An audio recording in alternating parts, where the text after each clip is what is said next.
Selamat datang di kampus Laut Biru. Yuk ikuti kami. Kita lihat laboratorium CBT Kimia Medisinal Prodi Farmasi FK Hang Tuah. Yuk.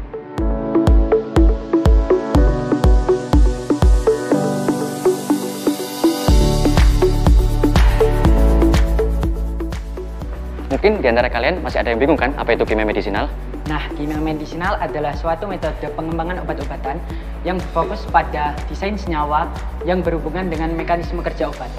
Selain itu, kimia medisinal juga bisa dengan cara memvariasikan struktur senyawa kimia aktif yang bersifat fisiologis agar suatu senyawa tersebut dapat berguna pada suatu terapi pengobatan. Selain itu, dalam pengembangan obat-obatan dalam kimia medisinal sudah dipermudah oleh adanya kimia komputasi atau bioinformatika.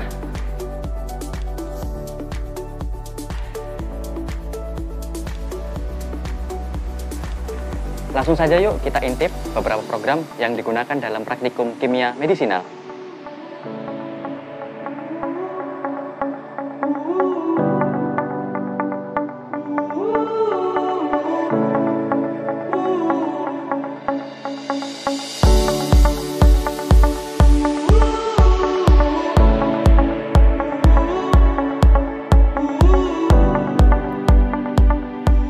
Penyiapan struktur, pencarian database senyawa uji, ketik knapsack pada pencarian, klik knapsack keyword search, ketik nama ilmiah tanaman, kemudian pilih list.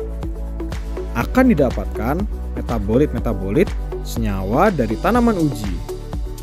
Masing-masing senyawa metabolit selanjutnya digambar dalam model 2 dimensi dan 3 dimensi serta dilakukan optimasi senyawa metabolit dengan metode MMFF94. Yang kedua, menggambar struktur 2 dimensi. Pertama, buka program ChemDraw, kemudian klik Structure, lalu Convert Name to Structure. Kemudian akan muncul tabel seperti ini. Jika telah muncul, maka langkah selanjutnya adalah menuliskan senyawa metabolit, lalu klik OK.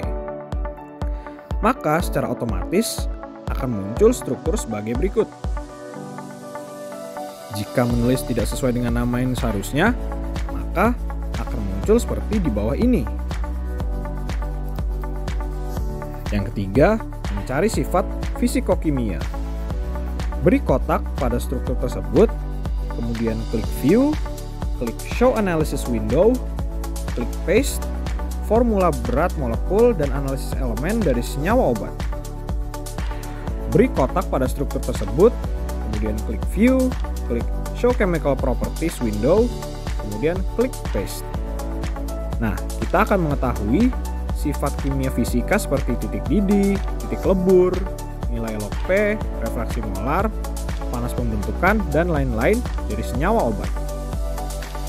Keempat, menggambar struktur 3 dimensi. Gambar struktur metabolit, kemudian klik kanan, kemudian copy, kemudian buka atau klik program Chem3D, klik paste, kemudian akan muncul gambar seperti ini. Mencari struktur dalam bentuk yang paling stabil atau energy minimum. Klik calculations, kemudian pilih MMFF94, klik Perform MMFF94 Minimization. Kemudian klik Run. Amatilah perubahan struktur dan energi yang paling stabil yang dihasilkannya. Lalu didapatkan hasil sebagai berikut. Convert 2D structure to smiles. Beri kotak pada struktur, kemudian klik Edit, pilih Copy As, pilih Smiles, kemudian paste di website atau Word atau Notepad. Analisis potensi senyawa. Nomor 1, analisis target aktivitas biologis. Buka website PAS Online di www.way2drug.com/pasonline/index.php. Klik Go for Prediction. Jika sudah memiliki akun, masukkan username dan password, kemudian klik Enter. Jika belum punya, klik Registration, lalu konfirmasi username dan password akan dikirimkan melalui email yang digunakan pada saat mendaftar. Klik Predict New Compound. Klik Smiles, kemudian paste kode SMILES senyawa uji, kemudian klik Get Prediction. Output yang akan diterima adalah PA atau Probability to be Active dan PI atau Probability to be Inactive. Jika PA lebih dari PI, maka persyaratan dalam penentuan target aktivitas. PA lebih dari 0,3, secara in silico, senyawa yang dianalisis terbukti terlibat di berbagai aktivitas biologis. Jika PA lebih dari 0,7, maka secara laboratorium basah, senyawa yang dianalisis terbukti terlibat di berbagai aktivitas biologis. 2. Analisis drug likeness. Buka Google, ketik SwissADME atau www.swissadme.ch, kemudian copy kode SMILES senyawa uji, kemudian pilih paste, kemudian klik run. Output yang dihasilkan adalah sebagai berikut. Terdapat gambar molekul 2 dimensi, kemudian terdapat radar bioavailabilitas yang menggambarkan bagaimana sifat dari senyawa metabolit dengan menggunakan 6 indikator. Kandidat obat atau senyawa metabolit dikatakan mirip obat jika hasil pengukuran berada pada daerah berwarna pink. Lalu ada sifat fisikokimia, yakni karakteristik sifat fisika dan kimia dari suatu molekul. Kemudian ada lipofilisitas yang berkaitan dengan kelarutan dari suatu senyawa. Apakah senyawa tersebut larut dalam nonpolar dan lipid atau tidak? Log P kurang dari 5 artinya senyawa tersebut bagus untuk dijadikan sebagai kandidat obat. Kelarutan terhadap air berkaitan dengan penanganan senyawa tersebut ketika dijadikan obat. Bagaimana proses absorpsinya ketika dijadikan sediaan oral, serta bagaimana formulasinya. Farmakokinetik berkaitan dengan apa yang terjadi ketika obat tersebut masuk ke dalam tubuh, di mana terdapat 4 parameter utama, yaitu ADME, A absorpsi, D distribusi, M metabolisme, dan E ekskresi. Drug likeness. Suatu senyawa kandidat obat mirip dengan senyawa obat pada umumnya.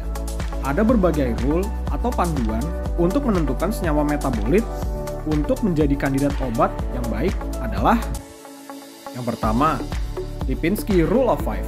Yang kedua, Gauss Filter. Yang ketiga, Weber Rule. Yang keempat, Egan Rule. Yang kelima, Muge Rule. Kimia medisinal. Terdapat 4 parameter. Yang pertama, Pains, untuk melihat keberadaan positive false.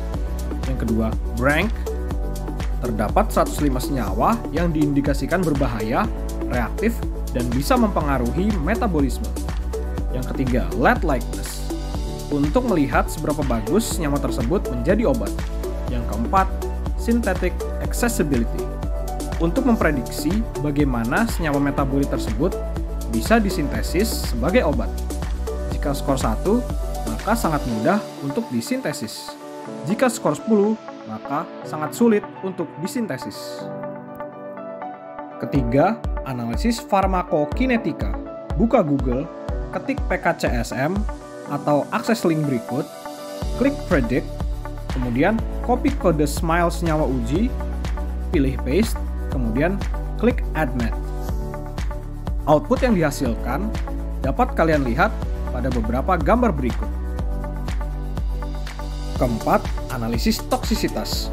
Buka website Protox-2 atau akses link berikut, klik Tox Prediction, copy kode SMILES senyawa metabolit, lalu paste di canonical SMILES, klik SMILES, lalu akan muncul gambar senyawa kita, lalu klik Start Tox Prediction. LD50, jumlah senyawa yang diberikan yang dapat menyebabkan kematian 50% kelompok hewan coba. Penentuan LD50 adalah sangat penting untuk menentukan tingkat toksisitas suatu senyawa. Semakin besar nilai LD50, maka senyawa tersebut akan lebih aman. Untuk lengkapnya dapat dilihat pada tabel 13.